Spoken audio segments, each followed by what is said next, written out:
എനിക്കുണ്ടല്ലോ ഈ മേക്കപ്പിൻ്റെ റേറ്റൊക്കെ ചോദിച്ചിട്ട് പലരും മെസ്സേജ് അയക്കുകയും വിളിക്കുകയൊക്കെ ചെയ്യും കേട്ടോ. അപ്പം നമ്മൾ റേറ്റ് പറഞ്ഞു കഴിയുമ്പം ബേസിക് റേറ്റ് മുതൽ പറഞ്ഞു കഴിഞ്ഞാലും ഇവർ ആദ്യം പറയുന്നത് എന്താണെന്ന് അറിയും, അയ്യോ എനിക്ക് അത്രയും റേറ്റിൻ്റെ ഒന്നും വേണ്ട, എനിക്ക് സിമ്പിൾ മതി, സിമ്പിൾ ടച്ച് മതി, അല്ലെങ്കിൽ എനിക്ക് ജസ്റ്റ് ഒന്ന് ടച്ചപ്പ് ചെയ്താൽ മതി എന്നൊക്കെ പറഞ്ഞിട്ടായിരിക്കും അവർ പറയുക.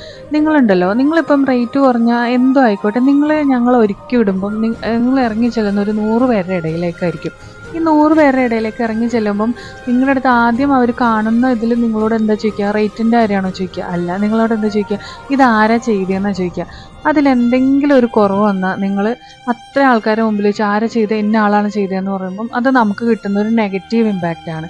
നിങ്ങൾ മനസ്സിലാക്കേണ്ട കാര്യം, നമ്മൾ എത്ര സിമ്പിളായിട്ട് ചെയ്യാമെന്ന് ചോദിച്ചാലും ഒരു പിമ്പിളോ മാർക്സോ കാര്യങ്ങളോ ഒക്കെ ഉള്ളവർക്ക് നമ്മൾ സിമ്പിളായിട്ട് ചെയ്താൽ അത് വർക്കാവില്ല, അത് ഇങ്ങനെ എടുത്ത് കാണിക്കും.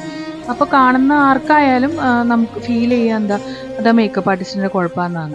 പിന്നെ അതുപോലെ ചിലർ സാരി ഡ്രൈപ്പിങ്ങിൻ്റെ ഒക്കെ റേറ്റ് ചോദിക്കുമ്പോൾ ഇപ്പോൾ ഒരു 1000 ഒക്കെ പറയുകയാണെങ്കിൽ പറയും, അയ്യോ നമ്മുടെ സാരിക്ക് അത്ര റേറ്റ് ഇല്ലല്ലോ, ഇതിന് എന്താ എത്ര റേറ്റ്?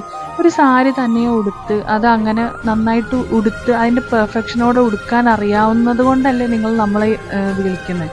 അപ്പം നമ്മൾ നിങ്ങളെ എങ്ങനെ ഏത് രീതിയിൽ ഒരുക്കിയാലും നിങ്ങൾക്ക് ഒരു ഔട്ട്പുട്ട് എന്നുള്ളത് ഒരു നല്ല ഭംഗിയായിരിക്കണം, നല്ല പ്രസൻറ്റബിൾ ആയിരിക്കണം എന്നുള്ളത് കൊണ്ട് തന്നെ നമ്മൾ അതിൻ്റെ ഒരു സർവീസ് ചാർജ് മാത്രമേ നമ്മൾ ചോദിക്കുന്നുള്ളൂ. അതും ബേസിക് റേറ്റ് മുതൽ വരെ നമ്മൾ ചെയ്യുന്നുണ്ട്. എന്നിട്ടും അതിൽ താഴെ പറയാവുന്നതാണെന്ന് തോന്നുമ്പോൾ നമുക്ക് ഭയങ്കര വിഷമം തോന്നുന്ന ഒരു കാര്യം. ഇപ്പം സാരി ഡ്രൈപ്പിംഗ് ആയിക്കോട്ടെ, മേക്കപ്പ് ആയിക്കോട്ടെ, നമ്മൾ അതിൻ്റെ ഏറ്റവും പെർഫെക്റ്റ് ആയിട്ട് തന്നെയായിരിക്കും ചെയ്യുക. അപ്പോൾ അത് ഒന്ന് മനസ്സിലാക്കുക.